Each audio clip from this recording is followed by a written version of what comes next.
6장 20절 21절 벳세메스 사람들이 이르되 이 거룩하신 하나님 여호와 앞에 누가 능히 서리요 그를 우리에게서 누구에게로 올라가시게 할까 하고 전령들을 기랏 여아림 주민에게 보내어 이르되 블레셋 사람들이 여호와의 궤를 도로 가져왔으니 너희는 내려와서 그것을 너희에게로 옮겨가라. 이는 하나님의 말씀입니다.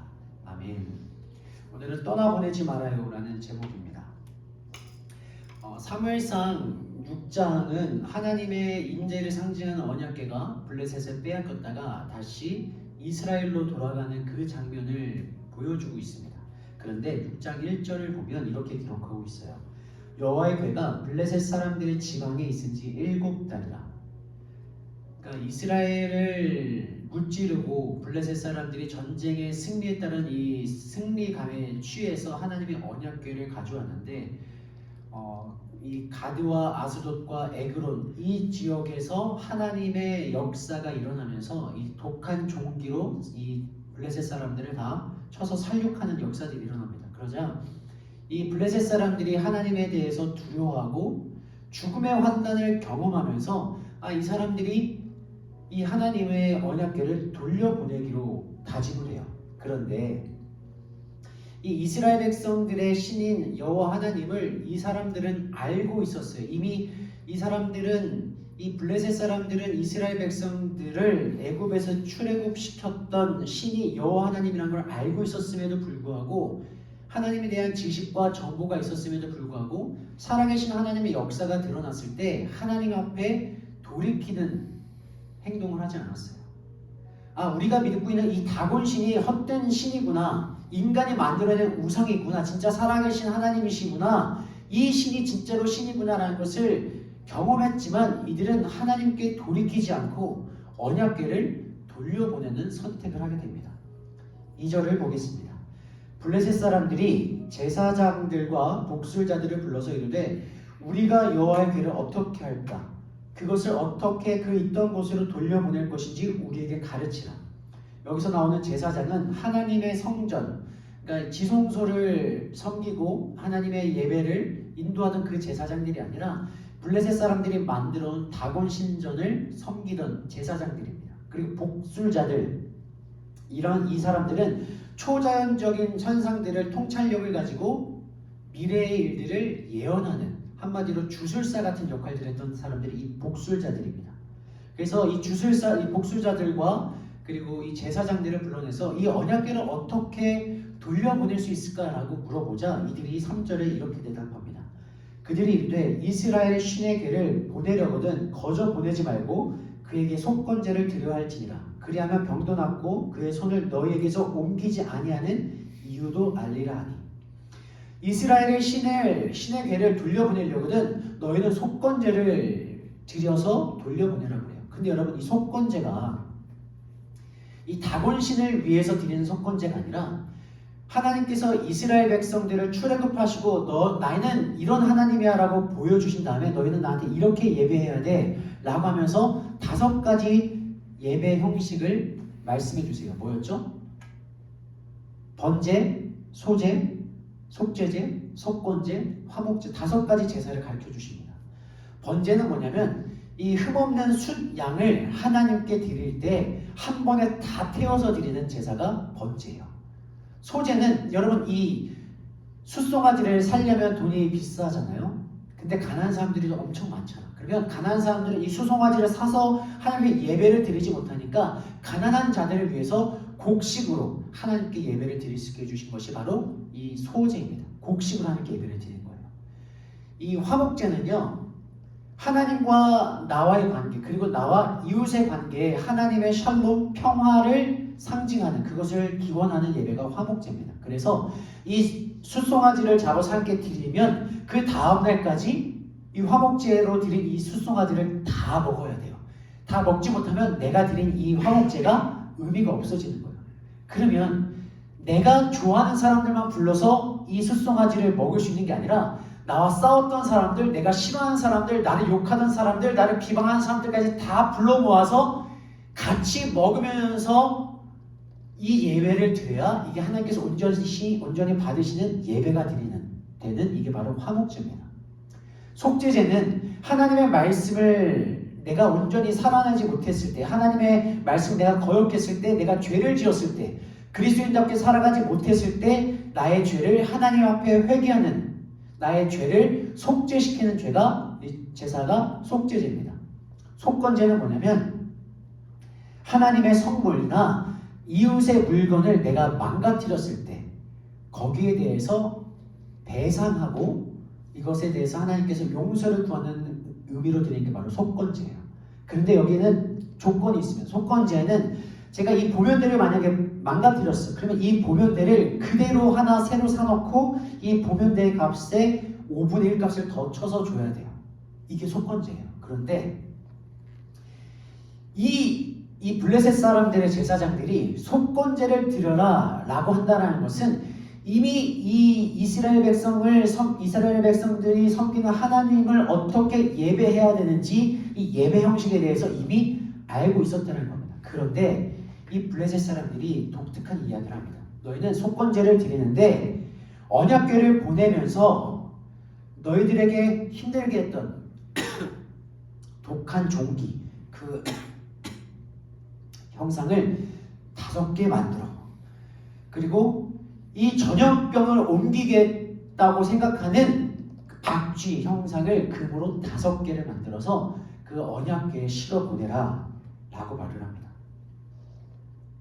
그러니까 이 사람들이 하나님의 재앙을 피하기 위해서는 속건제를 드려야 되는데 언약궤를 돌려보내면서 5분의 1 값이 아니라 금독종 5개 그리고 박쥐 형상 5개를 만들어서 이 언약궤를 함께 실려 보내라고 합니다. 그게 7절입니다. 그러므로 내 새 수레를 하나 만들고 멍에를 메어보지 아니한 젖나는 소 2마리를 끌어다가 소의 수레를 메우고 그 송아지들은 떼어 집으로 돌려보내고. 자, 제사장들과 복술자들이 여호와의 궤를 실은 이 수레를 준비하게 하는데 암송아지로 2마리를 준비합니다. 근데 여기서 젖나는 소 2마리에다가 송아지들은 떼어 집으로 돌려보내라 라는 것은 이 송아지들이 있다는 것은 이미 이 두 암소가 출산을 했다는 거예요. 네, 여러분 잘 생각해 보세요. 수레는 어떤 소가 끌죠?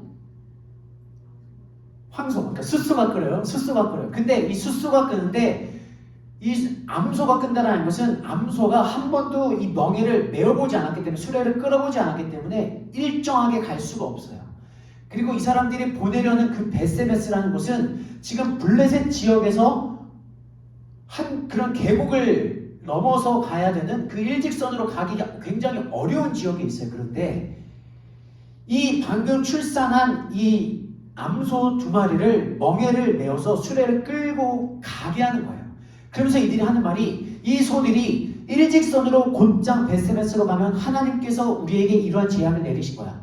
그런데 이들이 온전히 가지 못하면은 이거는 우연으로 일어난 일이야 라고 판단을 하는 거예요. 그래서 이 암송아지 2마리로 수레를 끌게 하고 이들은 뒤에서 이들이 정확하게 자신들이 원했던 베세메스로 곧장 가는지 안 가는지를 확인하게 됩니다.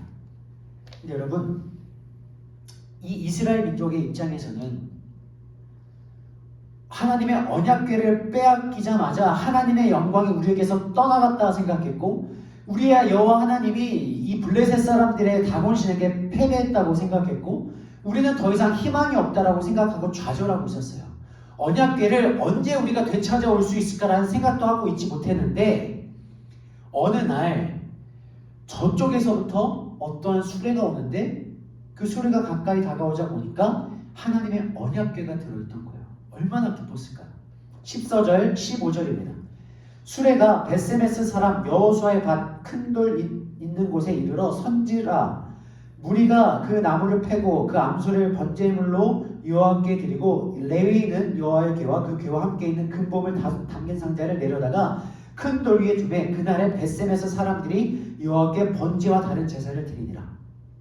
여기서 여호수아의 밭이라고 나오는데 이 여호수아가 누군지는 정확하게 알지 못합니다. 다만 그 지역에 명망이 있었던, 이름이 있었던 사람으로 추정하거나 혹은 여호수아의 밭이라는 것은 그냥 들판의 이름으로 우리가 추정을 하고 있어요. 그런데 중요한 것은 이 사람들이 밭을 매다가 수레가 온 것을 확인했더니 거기에 하나님의 언약궤가 있었어요. 그래서 너무 기쁜 마음에 이들이 하나님께 제사를 드립니다.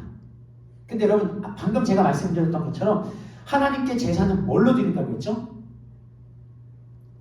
수소입니다. 수소. 수소인데 지금 이 사람들이 제사를 지낸 건 뭐예요? 암소입니다. 젖소예요. 그리고 하나님께서는 그 레위기에서 분명히 말씀하시는데 멍에를 한 번도 메어보지 않은 숫소를 번제로 드리라고 해요.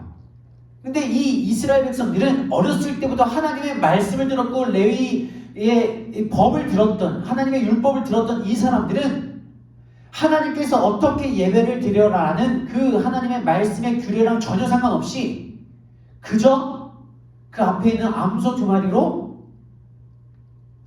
예배를 드립니다. 그리고 더 충격적인 거는 여기서 읽어보면 여러분, 금봉을 담긴 상자를 내려다가 큰 돌 위에 두고요. 이 금봉물이 뭐예요? 금독종 5개와 금박쥐 5개입니다. 즉 블레셋이 보낸 우상들입니다. 우상의 형상이에요. 하나님의 언약궤를 두고 그 옆에다가 금독종 5개와 금박쥐 5개를 놓고 예배를 드린 거예요. 여러분, 이들의 행위가 신앙적으로 보여지나요? 이들 스스로는 우리가 하나님의 언약궤가 돌아왔으니까 우리가 예배를 드리자 라고 생각했겠지만, 이들의 행위가 신앙적으로 보여질 수 있지만 엄밀히 말하면 이들의 행위는 하나님에게서 너무도 멀어진, 하나님과 동떨어진, 하나님께서 원하시지 않는 예배를 드린 비신앙적 행위였어요.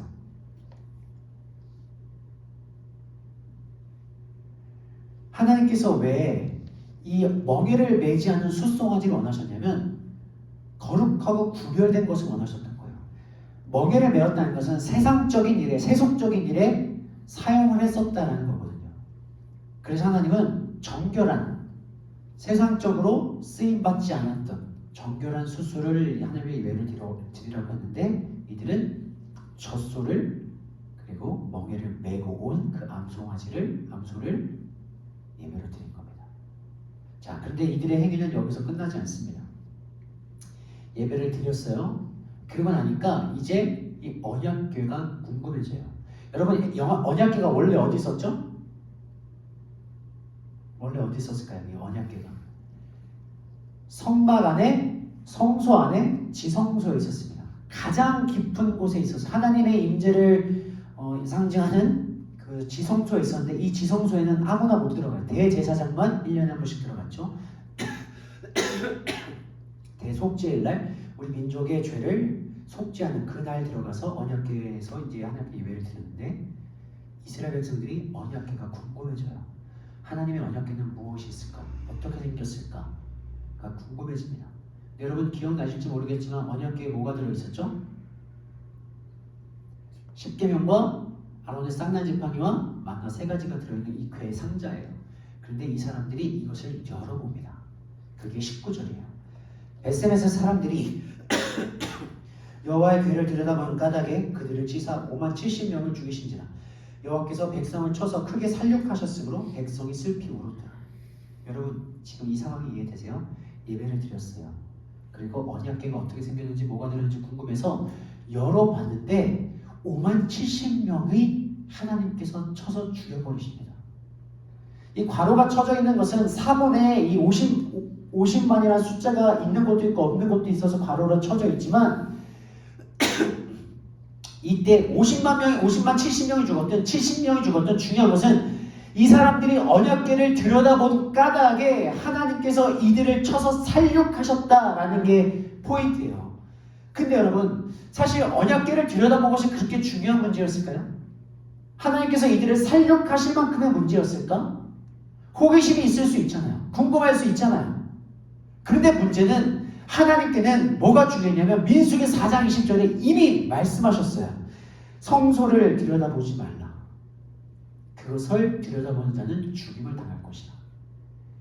이미 하나님께서는 들여다보지 말라고 명하셨고 들여다보면 어떻게 될 것이라는 것을 이미 말씀해 주셨지만 이들은 하나님을 알고 하나님에 대한 정보와 지식이 있었음에도 불구하고 자신들의 자신들의 생각과 자신들의 호기심의 부분이죠. 하나님의 말씀을 가볍게 여깁니다.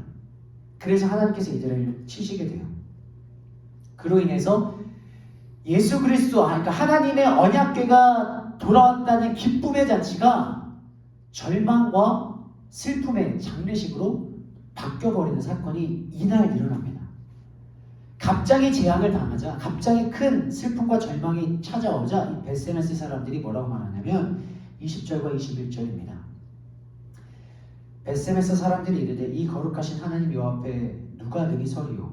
그를 우리에게서 누구에게로 올라가시게 할까 하고 전령들을 기럇 여아림 주민에게 보내어 이르되 블레셋 사람들이 여호와의 궤를 도로 가져왔으니 너희는 내려와서 그곳을 너희에게로 옮겨가라.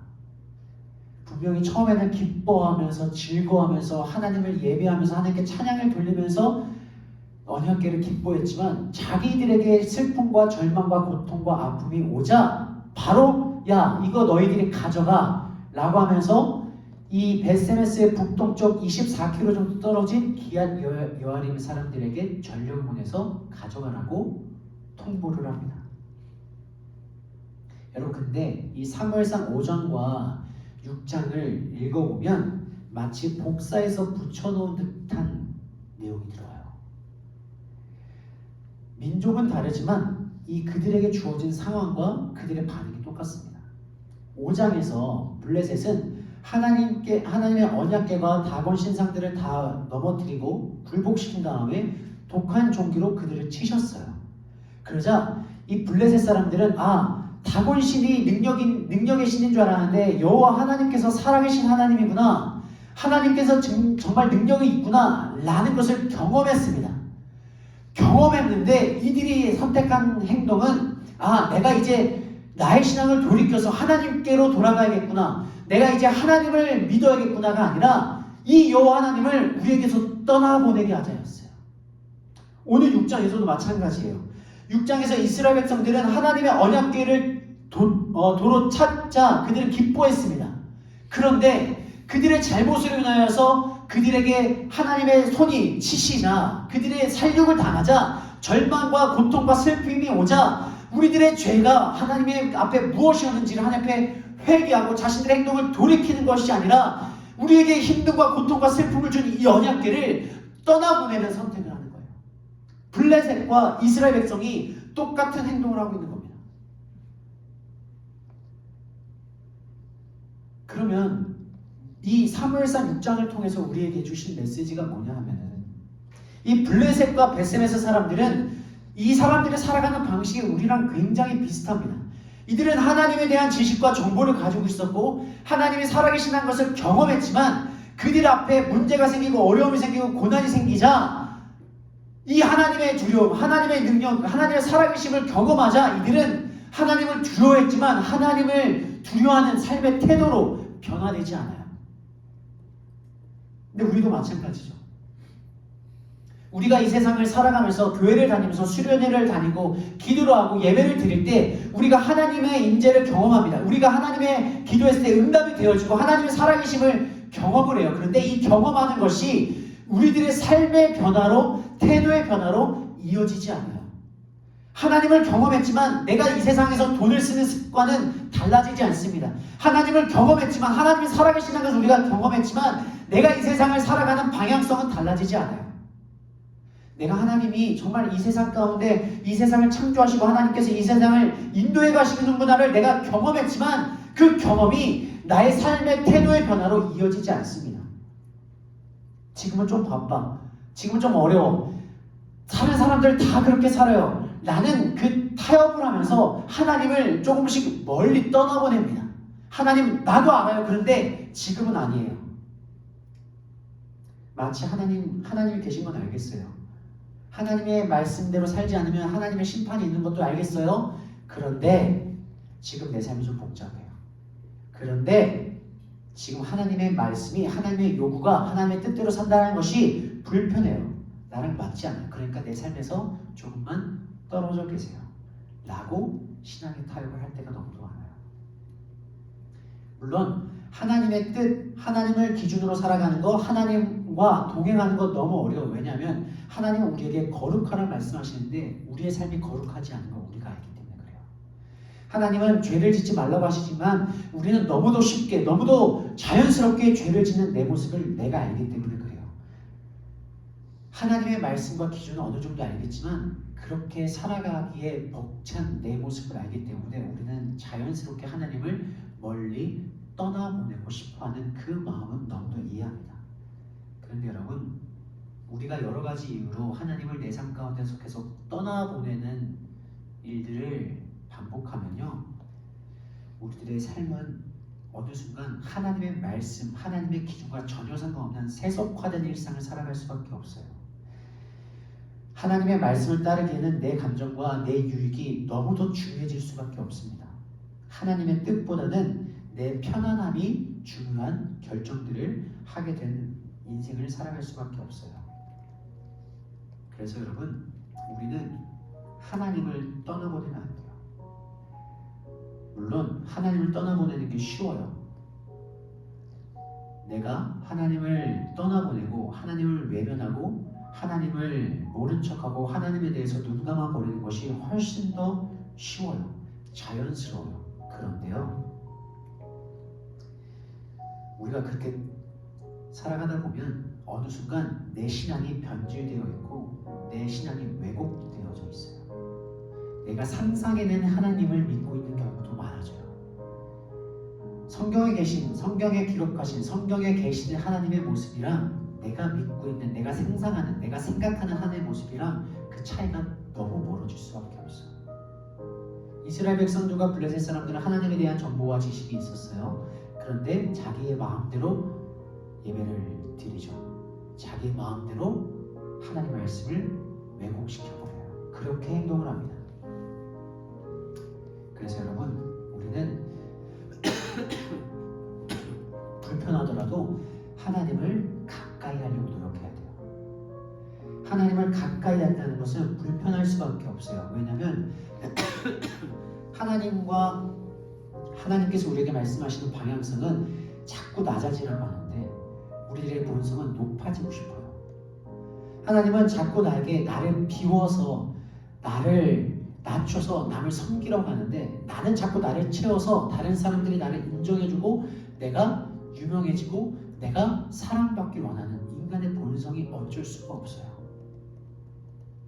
내가 좀 더 편한 게 본성이고 내가 조금 더 잘 먹고 잘 살고 싶은 게 우리들의 본성이기 때문에 하나님의 말씀이 불편할 수밖에 없어요. 그래서 자연스럽게 멀리하게 되는 선택을 하게 되는 게 많습니다. 그런데 여러분, 하나님을 경험하는 것과 하나님과 함께 살아가는 것은 굉장히 다릅니다. 많은 세상 사람들이 교회를 가서 성경을 읽고 수련회를 가서 은혜를 받고 기도했을 때 하나님을 경험하는데요, 그들의 삶이 변하지 않는 이유가 뭘까요? 그 한 번의 경험이 하나님을 선택해서 하나님과 같이 동행하는 삶으로 살아가지 않았기 때문에 그래요. 한 번 경험하고 그냥 하나님을 떠나보내는 선택을 했기 때문에 그렇습니다.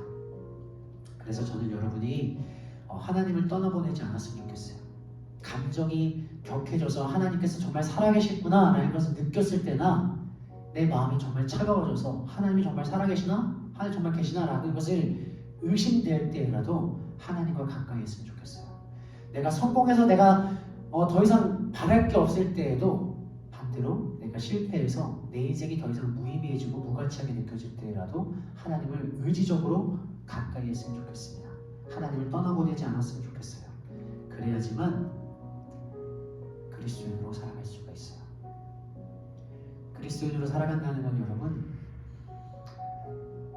내가 필요할 때 하나님을 찾고 내가 내 의견을 뒷받침하고 싶을 때 하나님의 성경 말씀을 끌어다 쓰고 내가 정의를 외치고 싶을 때 하나님의 말씀을 갖다 쓰는 게 아니라 내 뜻에 반하지만 내 생각과 다르지만 하나님의 말씀이 그렇게 되어 있기 때문에 하나님께서 저 사람을 사랑하라고 하셨기 때문에 하나님께서 저 사람을 용서하라고 하셨기 때문에 하나님께서 자신을 낮추라고 하셨기 때문에 그 모든 불편함을 무릅쓰고 그렇게 살아가려고 노력하는 것이 그리스도입니다. 비록 당장 그렇게 안 된다 할지라도 그렇게 방향성을 두고 살아갈 때 우리가 하나님과 더 가까워질 수 있고 하나님과 더 친밀해진 인생을 살아갈 수가 있어요. 그러한 주간이 되었으면 좋겠습니다. 월요일부터 다음 이 자리에 나오는 그 순간까지 하나님을 의지적으로 가까이 하려는 여러분이 되었으면 좋겠습니다. 하나님을 인식하고 하나님의 말씀을 듣고 하나님의 말씀을 읽으면서 내가 과연 하나님과 얼마나 가까이 있는가를 생각하는 한 주간이 되어지기를 축복합니다. 우리 함께 기도하겠습니다. 하나님, 내 삶 가운데 하나님을 떠나보내는 순간들이 너무도 많았습니다. 불편하고 또 내 삶의 방식과 맞지 않고 나의 인생의 시간과 맞지 않아서 하나님 잠깐 하나님을 떠나가기도 하고 하나님을 외면하기도 하고 하나님을 모른 척하기도 하는 그런 인생이었습니다. 하나님, 그럼에도 불구하고 다시 한번 주의 앞에 나와서 하나님을 가까이 하고 하나님을 인식하는 나의 삶이 되게 하여 주옵소서. 한 주간 내가 살아가는 그 모든 현장에서 내가 만나는 모든 사람들과의 관계 속에서 나에게 주어진 업무 속에서 하나님을 기억하며 하나님과 함께하는 나의 한 주간이 되게 하여 주옵소서라고 우리 함께 기도하겠습니다. 기도합니다.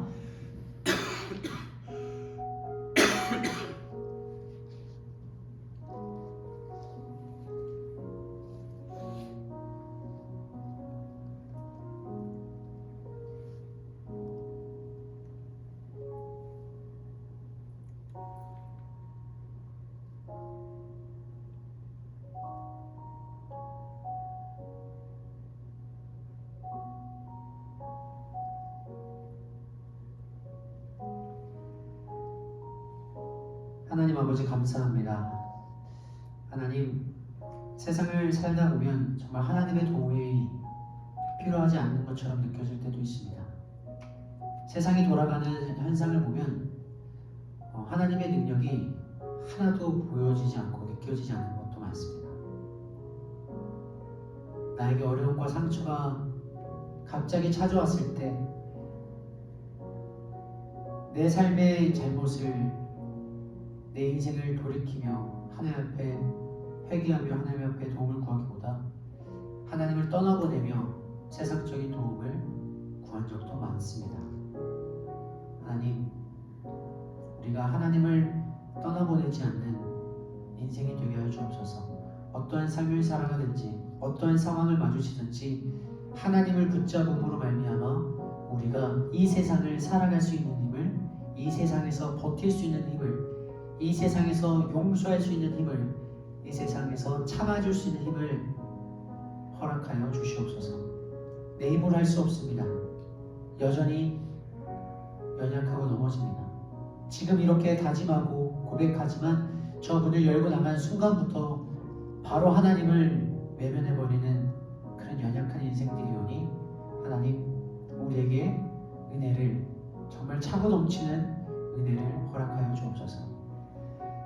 이제는 우리 주 예수 그리스도의 은혜와 우리를 사랑하실 때 끝까지 사랑하시는 하나님의 사랑하심과 성령 하나님의 감화 감동 역사 충만케 하시는 은혜가 지금 이 자리에 하나님을 떠나보내지 않기로 다짐하고 하루하루의 삶 가운데 하나님을 기억하기로 소망하는 하나님의 백성들 머리머리 위에, 그들의 앞날과 일정과 일생과 일터 위에 이제로부터 영원토록 함께하옵시기를 간절히 축원하옵나이다. 아멘.